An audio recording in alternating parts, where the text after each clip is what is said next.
안녕하세요. 84세 된 박영희입니다. 오늘 이렇게 사연을 보내는 이유는 제가 겪은 일이 다른 분들에게도 도움이 될까 해서입니다. 특히 자식 때문에 마음고생하시는 어르신들이나 부모님을 모시고 계신 분들께 제 이야기가 조금이나마 위로가 되었으면 하는 마음입니다. 저는 6.25 전쟁 때 남편을 잃고 혼자서 5자녀를 키워낸 과부입니다. 그때 제 나이가 겨우 18살이었어요. 큰아이가 2살, 둘째가 1살이었는데 전쟁통에 남편이 인민군에게 끌려가서는 소식이 끊어졌습니다. 시댁에서는 며느리와 손자녀들을 내쫓았고 친정도 딸과 외손주들까지 감당할 형편이 안 되었죠. 그때부터 저의 진짜 인생이 시작됐다고 할 수 있어요. 남의 집 빨래도 해주고 밑반찬 만들어서 팔기도 하고 나중에는 동대문 의류상가에서 옷 장사를 했습니다. 새벽 4시에 일어나서 밤 10시에 집에 들어오는 생활을 40년 동안 했어요. 하루에 300원에서 500원 정도 벌었는데 그때 쌀 한 대가 50원이었으니까 하루 벌어서 하루 사는 정말 팍팍한 세월이었죠. 그래도 꿈이 있었어요. 5자녀를 모두 대학에 보내겠다는 꿈이었습니다. 하루에 100원씩이라도 강제로 저축을 했어요. 저는 하루에 2끼만 먹고 아이들 옷은 모두 제가 직접 만들어 입혔습니다. 겨울에 연탄 불 때다가 연탄가스에 중독되어 쓰러진 적도 있고 여름에는 더위를 먹어서 며칠씩 앓은 적도 있지만 포기하지 않았어요. 다행히 아이들이 모두 제 뜻을 알아주었는지 공부를 열심히 했습니다. 큰아들은 서울대 법대를 나와서 지금 변호사를 하고 있고 큰딸은 간호대를 나와서 병원에서 오랫동안 일했어요. 둘째 아들은 교대를 나와서 초등학교 선생님을 했고 둘째 딸은 사범대를 나와서 중학교 교사였죠.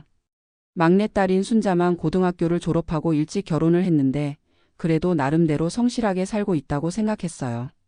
65세에 장사를 그만두고 나서는 큰아들 집에서 지냈는데 큰아들 며느리가 시어머니와 친정어머니 사이에서 힘들어하는 모습을 보니까 미안한 마음이 들었어요. 그래서 둘째 아들 집으로 갔다가 거기서도 비슷한 상황이 되니까 막내딸 순자네 집으로 오게 됐습니다. 그때가 제 나이 79세였으니까 지금으로부터 5년 전이죠. 순자는 대형마트에서 계산원으로 일하고 있고 사위는 건설회사에서 현장 소장을 하고 있어요. 순자가 하루 8시간씩 주 5일 일해서 220만 원 정도 받고 사위는 380만 원 정도 받으니까 둘이 합쳐서 600만 원 정도 되는 셈이죠. 거기에 제가 받는 국민연금 45만 원하고 기초연금 33만 원까지 합치면 한 달에 678만 원 정도 들어오는데 전세자금 대출 이자가 120만 원이고 생활비가 350만 원 정도 나가니까 그렇게 여유 있는 살림은 아니에요. 처음에는 순자가 잘해줬어요. 엄마 우리 집에서 편히 지내세요라고 하면서 방도 따로 마련해주고 식사도 함께 했거든요. 저도 짐이 되지 않으려고 나름대로 조심했어요. 아침에 일찍 일어나서 청소도 하고 빨래도 개어드리고 손자 민수 밥도 차려주고 그랬죠. 그런데 시간이 지나면서 분위기가 달라지기 시작했어요. 제가 당뇨와 고혈압이 있어서 병원에 자주 가야 하는데 처음에는 순자가 모셔다 주더니 나중에는 택시 타고 가세요라고 하더라고요. 택시비가 편도에 1만 5천 원씩 하니까 왕복이면 3만 원인데 한 달에 2번씩 가면 6만 원이에요. 제가 받는 연금이 78만 원인데 거기서 6만 원이면 적지 않은 돈이죠. 그래도 참았어요. 딸도 직장 다니느라 바쁘고 사위도 현장 일이 힘들 텐데 제가 뭔가 요구를 할 수는 없다고 생각했거든요. 그런데 점점 더 심해지더라고요. 어느 날은 제가 무릎이 아파서 보행기를 짚고 거실을 왔다 갔다 하고 있는데 순자가 짜증스럽다는 듯이 엄마 방에서 쉬시면 안 돼요.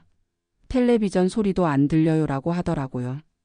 저는 하루 종일 방에만 있으면 답답해서 거실에 나온 건데 그것도 눈치를 봐야 하는 상황이 된 거예요. 식사 시간도 문제였어요. 처음에는 다 같이 식탁에 앉아서 밥을 먹었는데 나중에는 제 자리가 없어졌어요. 가족들이 먼저 식사를 하고 나면 그때 제가 혼자서 식사를 하게 된 거죠. 손자 민수 생일 때는 아예 방에서 혼자 밥을 먹었어요. 생일상에 할머니 자리가 없다니 그때 정말 마음이 아팠습니다. 제일 힘들었던 건 돈 이야기가 나올 때였어요. 순자가 엄마 의료비 때문에 우리 집 가계부가 엉망이에요. 다른 형님들은 도움도 안 주시면서라고 중얼거리는 소리를 자주 들었거든요. 제가 병원비로 한 달에 15만 원 정도 쓰는데 그게 그렇게 부담스러웠나 봐요. 그러던 어느 날 제가 목욕탕에 가고 싶다고 했더니 순자가 택시비가 얼마인데요. 그 돈이면 우리 민수 학용품 살 수 있어요라고 하더라고요.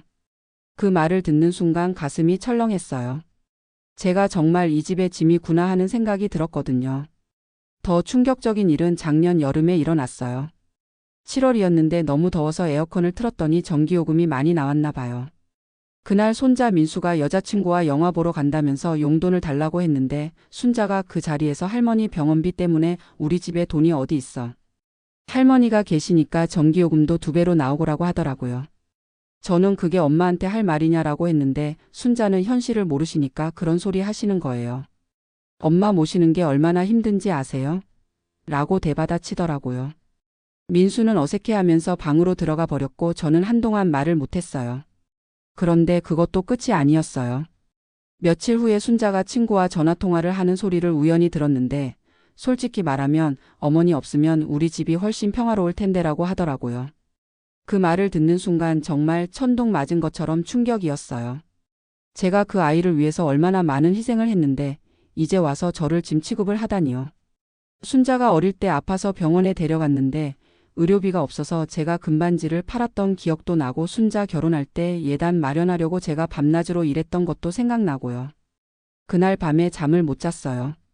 이런 상황에서 계속 있을 수는 없겠다는 생각이 들었거든요. 다음 날 아파트 경로당에 가서 다른 어르신들께 하소연을 했더니 모두들 붕괴하더라고요. 영희 씨, 그런 딸은 버려야 해요. 자식이 부모를 그렇게 대하면 안 되는 거야. 차라리 요양원이 낫겠어요. 특히 같은 경로당에 다니시는 김정순 할머니께서 나도 비슷한 일을 겪었는데 참고 있으면 더 심해져요. 자존심을 지켜야 해요라고 말씀해 주셨어요. 그래서 결심했어요. 더 이상 이 집에서 눈치 보면서 살 수는 없겠다고요. 복지관에 가서 사회복지사 선생님과 상담을 받았어요. 제 소득이 78만 원이니까 기초수급자는 될 수 없지만 노인 요양시설 입소는 가능하다고 하더라고요. 등급 판정을 받아보니 3등급이 나왔어요. 요양시설 비용은 한 달에 120만 원 정도 되는데 정부 지원을 받으면 제가 부담할 금액은 월 85만 원 정도래요. 제 연금 78만 원에 7만 원만 보태면 되니까 충분히 감당할 수 있는 금액이었어요. 순자에게 요양원에 들어가겠다고 말했을 때 반응이 재미있었어요. 처음에는 정말 가실 거예요? 라면서 당황하더니 나중에는 엄마 맘대로 하세요라고 하더라고요. 사위는 아예 관심도 없어하고 민수는 할머니 맘대로 하세요라고 무심하게 말했어요. 다른 자녀들에게도 연락했는데 모두 엄마 뜻대로 하세요라고 하더라고요.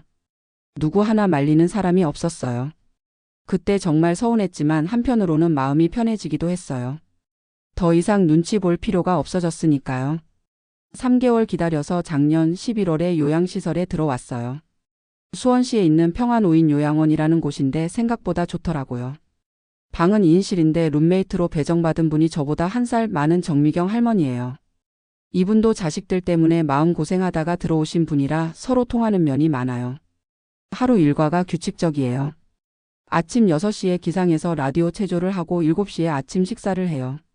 오전에는 합창단 연습이나 원예치료 프로그램에 참여하고 오후에는 종이접기나 독서 시간이 있어요. 저녁 8시에는 모두 방으로 들어가서 쉬고요. 처음에는 단체 생활이 어색했는데 지금은 오히려 이게 더 편해요. 식사 시간에 눈치 볼 필요도 없고 텔레비전 보는데 소리 때문에 잔소리 들을 일도 없고요. 무엇보다 요양보호사 선생님들이 정말 친절해요. 특히 김영미 선생님이라고 계신데 제가 당뇨약 먹는 시간을 깜빡할 때마다 챙겨주시고 혈압 재는 것도 도와주세요. 아픈데 없는지 매일 물어봐 주시고 가끔 제 과거 이야기도 들어주세요. 요양원에 들어온 지 6개월 정도 됐을 때부터 순자가 면회를 오기 시작했어요. 처음에는 한 달에 1번 정도 왔는데 지금은 보름에 1번씩 와요. 올 때마다 과일이나 간식을 사가지고 와서 엄마 불편한 거 없으세요? 라고 물어보고요. 이상한 건 순자의 태도가 180도 바뀌었다는 거예요. 집에 있을 때는 그렇게 짜증내고 불편해하더니 이제는 오히려 저를 위하는 것 같아요. 요양비도 꼬박꼬박 보내주고 가끔 용돈도 따로 줘요.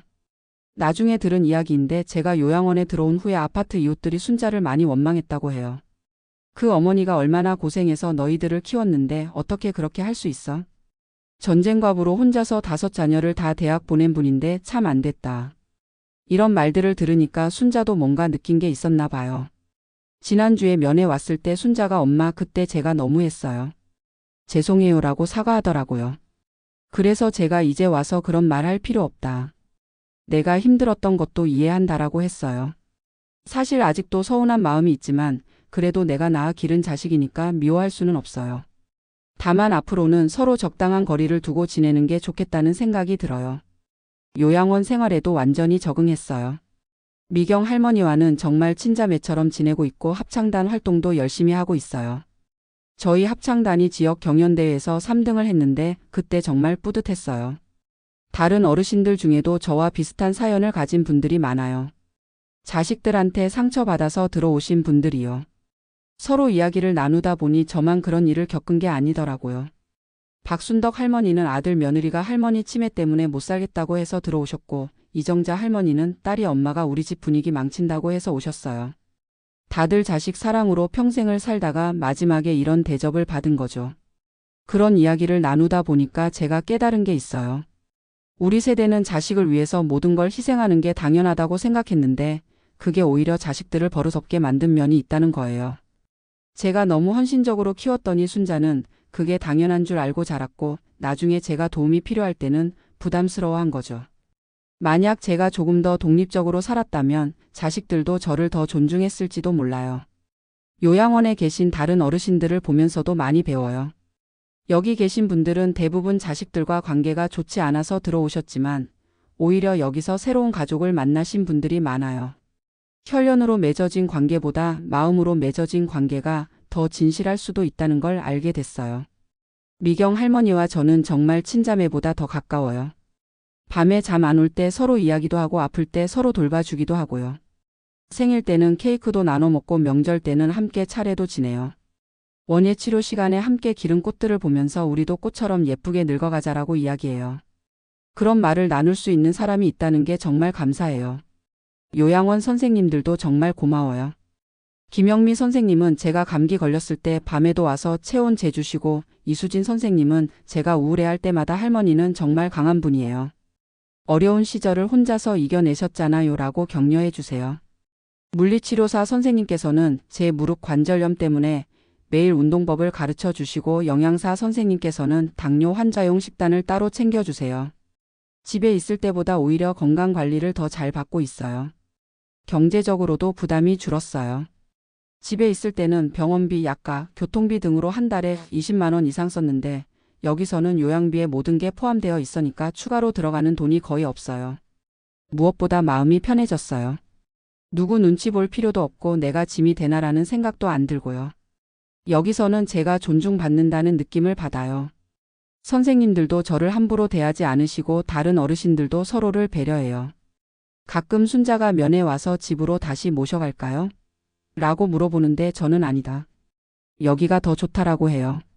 처음에는 서운해하던 순자도 이제는 이해하는 것 같아요. 지난번에는 손자 민수도 함께 면회를 왔어요. 예전에는 할머니를 피하던 아이가 이제는 요양원 이야기를 재미있어 하더라고요.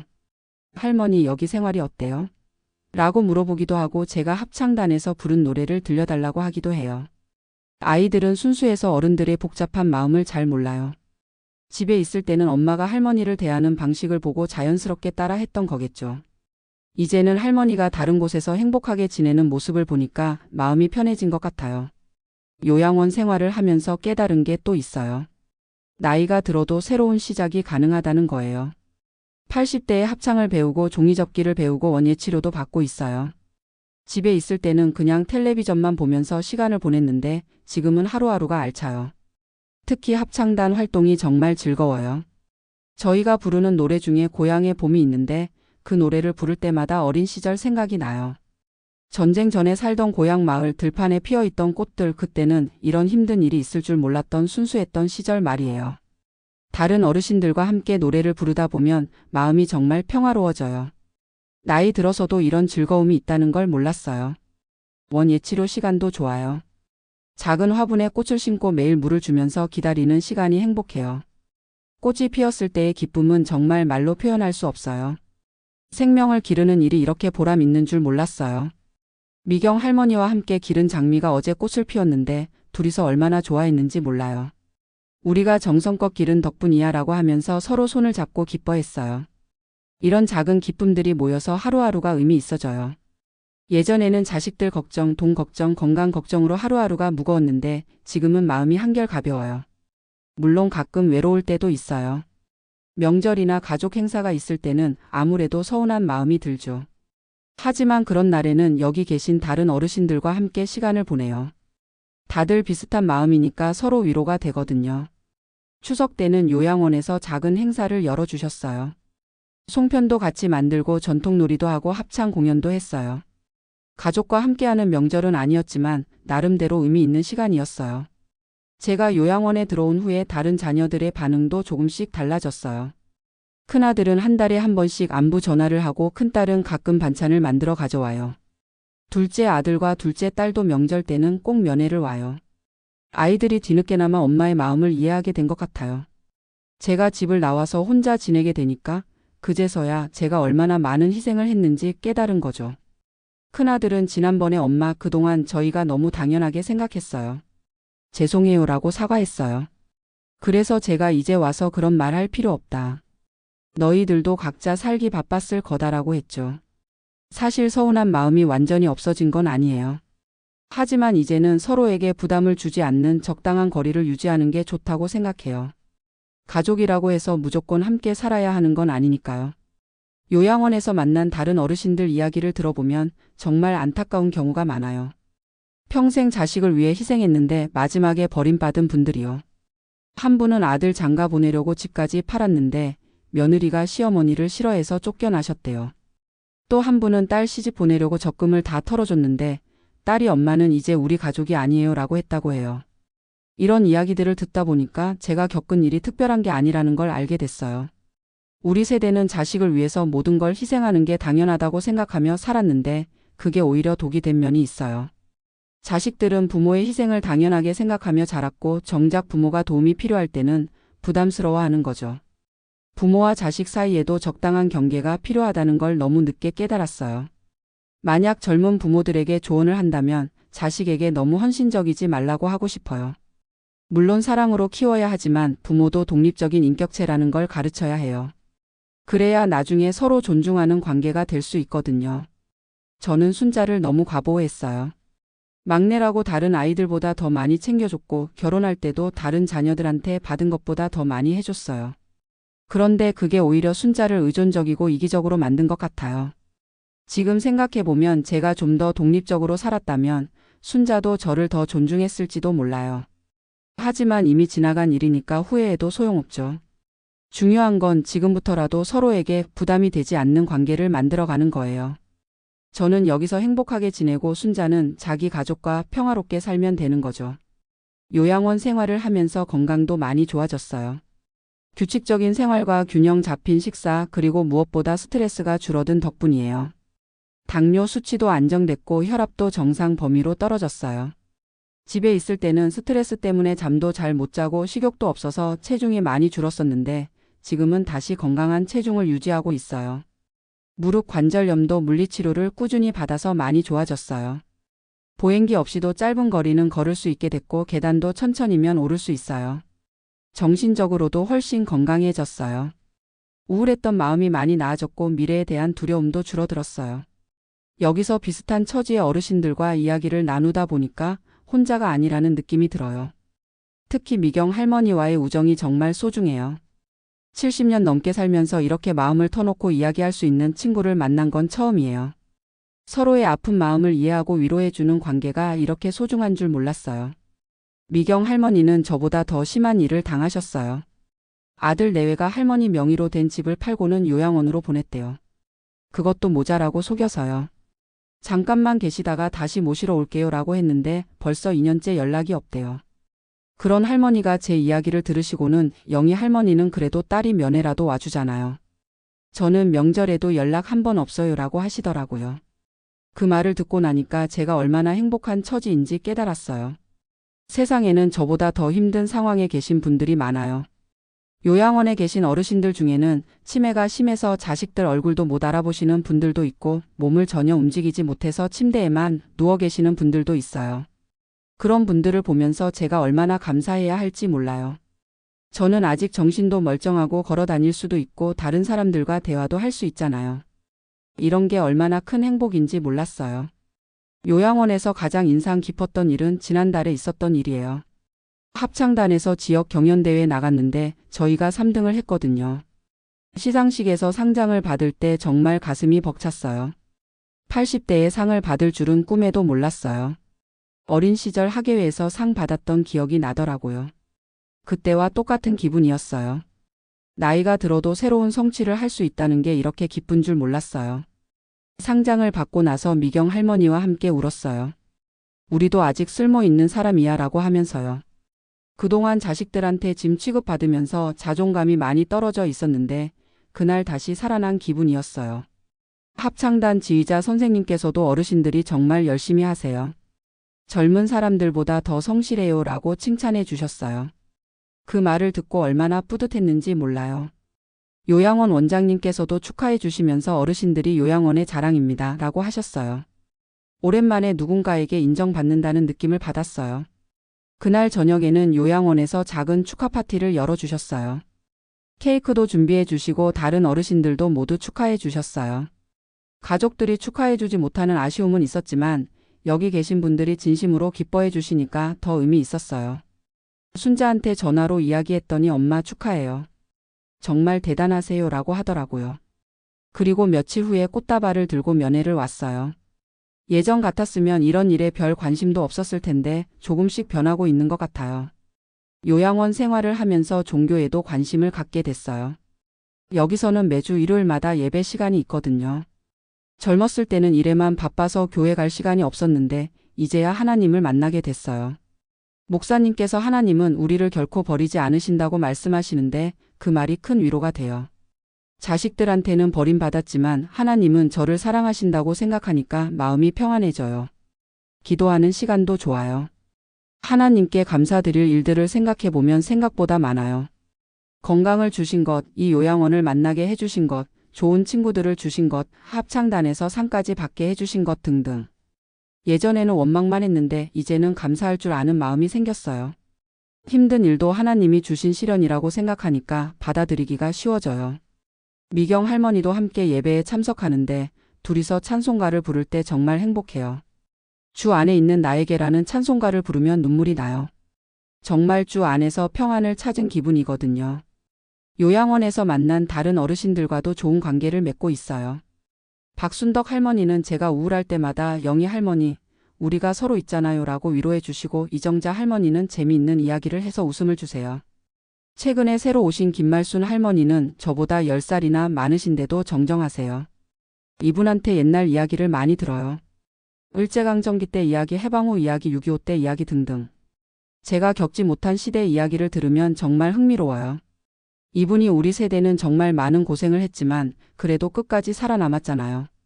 그것만으로도 대단한 거예요 라고 하시는데 그 말이 큰 힘이 돼요.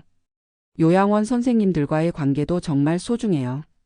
김영미 선생님은 저를 친어머니처럼 대해주시고 이수진 선생님은 항상 밝은 미소로 인사해주세요. 물리치료사 박 선생님은 제 무릎 상태를 누구보다 잘 아시고 영양사 선생님은 제가 좋아하는 음식을 기억해서 가끔 특별히 만들어주시기도 해요. 이런 관계들이 혈연 관계보다 더 따뜻하게 느껴질 때가 있어요. 가족은 의무적으로 돌봐주는 느낌이었는데 여기 선생님들은 진심으로 저를 걱정해 주시거든요. 특히 김영미 선생님은 제가 감기 걸렸을 때 밤에도 와서 체온을 재주시고 해열제도 챙겨주셨어요.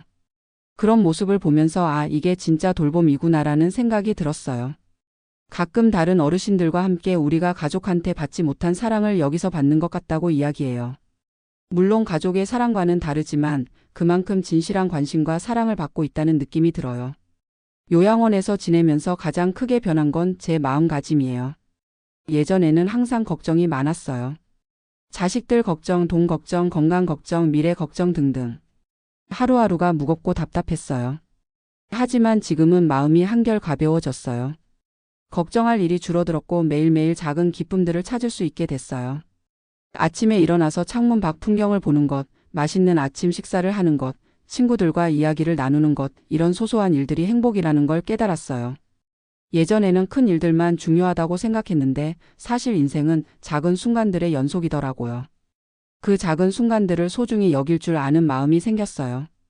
미경 할머니와 함께 창가에 앉아서 차 한 잔 마시며 이야기하는 시간, 합창단에서 노래를 부르는 시간, 원예치료 시간에 꽃을 돌보는 시간, 이런 평범한 시간들이 모두 소중해요. 요양원 생활의 또 다른 장점은 안전하다는 거예요. 집에 혼자 있을 때는 항상 불안했어요. 갑자기 쓰러지면 어떻게 하나, 문을 제대로 잠갔나, 가스는 잘 잠갔나, 이런 걱정들이 많았거든요. 하지만 여기서는 24시간 누군가가 있으니까 안심이 돼요. 밤에 몸이 아파도 바로 도움을 받을 수 있고 응급 상황이 생겨도 빠르게 대처할 수 있어요. 지난달에 새벽에 가슴이 답답해서 깼는데 간호사 선생님을 불렀더니 바로 와서 혈압을 재고 심전도도 찍어주셨어요. 다행히 별일 아니었지만 만약 집에 혼자 있었다면 얼마나 불안했을까요? 경제적인 면에서도 생각보다 부담이 없어요. 처음에는 요양비가 부담될까봐 걱정했는데 정부 지원을 받으니까 제 연금으로도 충분히 감당할 수 있어요. 오히려 집에 있을 때보다 돈이 덜 들어가는 것 같아요. 집에 있을 때는 병원비, 약가, 교통비, 생활비 등으로 이것저것 돈이 많이 들어갔는데 여기서는 요양비에 모든 게 포함되어 있으니까 추가로 쓸 돈이 거의 없어요. 순자가 보내주는 용돈도 있고 다른 자녀들이 명절 때 주는 용돈도 있어서 경제적으로는 오히려 여유가 생겼어요. 그 돈으로 가끔 다른 어르신들과 함께 간식을 사 먹기도 하고 필요한 생활용품을 사기도 해요. 요양원에서 제공하는 프로그램들도 정말 다양해요. 합창단 외에도 서예교실, 미술교실, 요가교실, 댄스교실 등이 있어요. 저는 서예교실에도 다니고 있는데 붓글씨를 쓰는 시간이 정말 좋아요. 집중해서 글씨를 쓰다 보면 마음이 차분해져요. 선생님께서 할머니 글씨체가 참 좋네요 라고 칭찬해 주실 때는 정말 기분이 좋아요. 어릴 때 서당에서 한문을 배웠던 기억이 나서 더 재미있어요. 미술교실에서는 수채화를 배우고 있어요. 처음에는 그림을 그려본 적이 없어서 어색했는데 지금은 나름대로 재미를 느끼고 있어요. 제가 그린 꽃그림을 방에 걸어놨는데 미경 할머니가 정말 예쁘다고 해주셔서 뿌듯해요. 요가 교실도 좋아요. 몸이 굳어서 처음에는 힘들었는데 꾸준히 하다 보니까 몸이 한결 부드러워졌어요. 선생님께서 나이가 들어도 꾸준히 운동하면 몸이 좋아져요라고 하시는데 정말 그런 것 같아요. 이런 다양한 활동들 덕분에 하루하루가 지루하지 않아요. 집에 있을 때는 텔레비전만 보면서 시간을 보냈는데 지금은 할 일이 너무 많아서 시간이 부족할 정도예요. 요양원에서 만든 새로운 추억들도 많아요. 지난 가을에는 단풍 구경을 갔는데 오랜만에 나들이를 하니까 정말 기분이 좋았어요. 미경 할머니와 함께 단풍나무 아래서 사진도 찍고 떡볶이도 사 먹고 정말 즐거운 하루였어요. 겨울에는 요양원에서 송년회를 열었는데 저희 합창단이 무대에서 공연을 했어요. 박수를 받으며 노래를 부르는 기분이 정말 좋았어요. 80대의 무대에 설 줄은 꿈에도 몰랐거든요. 봄에는 요양원 뒤뜰에서 텃밭을 가꿨어요. 상추, 치커리, 쑥갓 등을 심어서 길렀는데 제가 기른 채소로 만든 샐러드를 먹을 때 정말 뿌듯했어요. 생명을 기르는 일이 이렇게 보람 있는 줄 몰랐어요. 이런 활동들을 통해서 제가 아직도 뭔가를 할 수 있는 사람이라는 걸 깨달았어요. 집에 있을 때는 그냥 쓸모없는 사람이 된 기분이었는데 여기서는 매일매일 새로운 것을 배우고 경험하고 있어요. 요양원에서 지내면서 깨달은 가장 중요한 것은 나이가 들어도 존엄성을 잃어서는 안 된다는 거예요. 자식들이 부모를 함부로 대한다고 해서 그것을 당연하게 받아들일 필요는 없어요. 우리도 한 명의 인격체로서 존중받을 권리가 있어요. 나이가 들었다고 해서 몸이 불편하다고 해서 경제력이 없다고 해서 무시당해야 할 이유는 없어요. 만약 지금 저와 비슷한 상황에 계신 어르신들이 있다면 무조건 참지 말라고 말씀드리고 싶어요. 자식들이 부모를 함부로 대한다면 거리를 두는 것도 필요해요. 그게 서로에게 도움이 될 수 있거든요. 저도 요양원에 와서야 순자와의 관계가 좋아졌어요. 함께 살 때는 서로에게 스트레스만 주고받았는데 이제는 적당한 거리를 두고 만나니까 예전보다 더 좋은 관계가 됐어요. 젊은 세대들에게도 하고 싶은 말이 있어요. 부모님을 모시는 일이 힘들다고 해서 함부로 대하지는 말아주세요. 부모님도 한때는 여러분을 위해서 모든 것을 희생하신 분들이에요. 물론 경제적 부담이나 시간적 부담이 있다는 걸 이해해요. 하지만 그렇다고 해서 부모님의 인격을 무시해서는 안 돼요. 함께 살기 어렵다면 다른 방법을 찾으면 돼요. 요양원도 하나의 좋은 선택이 될 수 있어요. 중요한 건 서로를 존중하는 마음이에요. 부모와 자식 사이에도 예의가 필요하고 배려가 필요해요. 가족이라는 이름으로 상처를 주고받을 이유는 없어요. 요양원 생활을 시작한 지 벌써 1년이 넘었는데 정말 잘한 선택이었다고 생각해요. 처음에는 외롭고 서운할까봐 걱정했는데 오히려 더 행복해졌어요. 여기서 만난 사람들과의 관계가 정말 소중해요. 미경 할머니를 비롯해서 여러 어르신들, 그리고 선생님들과의 관계가 제 인생에 새로운 의미를 주고 있어요. 앞으로도 건강이 허락하는 한 이곳에서 계속 지내고 싶어요. 합창단 활동도 계속하고 서예와 미술도 더 열심히 배우고 싶어요. 원예 치료도 계속 받으면서 더 많은 꽃들을 키워보고 싶고요. 무엇보다 다른 어르신들과 함께 서로 위로하고 격려하면서 남은 인생을 의미 있게 보내고 싶어요. 혼자가 아니라 함께라는 느낌이 정말 좋거든요. 순자와의 관계도 지금처럼 적당한 거리를 유지하면서 서로를 존중하는 관계로 발전시켜 나가고 싶어요. 다른 자녀들과도 마찬가지고요. 가족이라고 해서 반드시 함께 살아야 하는 건 아니에요. 각자의 삶을 존중하면서 서로에게 부담이 되지 않는 관계를 만드는 것도 좋은 효도라고 생각해요. 제 이야기가 혹시 비슷한 상황에 계신 분들께 조금이라도 도움이 되었으면 좋겠어요. 힘든 상황에서도 새로운 시작이 가능하다는 걸, 나이가 들어도 행복할 수 있다는 걸 알려드리고 싶었어요. 인생의 마지막 장도 아름답게 쓸 수 있다는 걸 보여드리고 싶었어요. 저는 지금 정말 행복합니다. 순자네 집에서 눈치 보며 살던 때보다 훨씬 더 행복해요. 모든 어르신들께서 존중받으며 행복한 노년을 보내시길 바라고 젊은 세대들도 부모님과 좋은 관계를 유지하시길 바랍니다. 감사합니다.